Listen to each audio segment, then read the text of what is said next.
2/3 од планираниот буџетски дефицит за годинава исполнети, тоа за само 3 месеци. Заклучно со март, министерствата потрошиле над 400 милиони од планираните речиси 640 милиони евра за оваа година.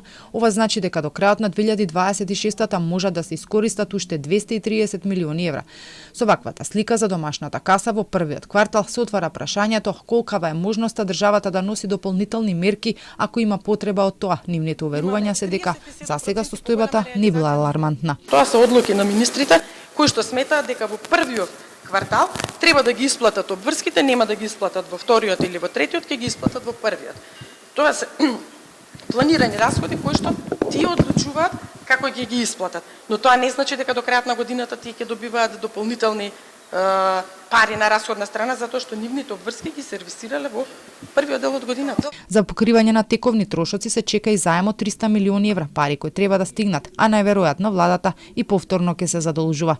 Доколку со ребалансот се констатира дека се потребни дополнителни средства, повторно со ребаланс ќе биде направено, поминато во собрание, значи секој ќе биде информиран. Најверојатно оваа година ќе одиме повеќе на странски пазари, ако тоа е прашањето.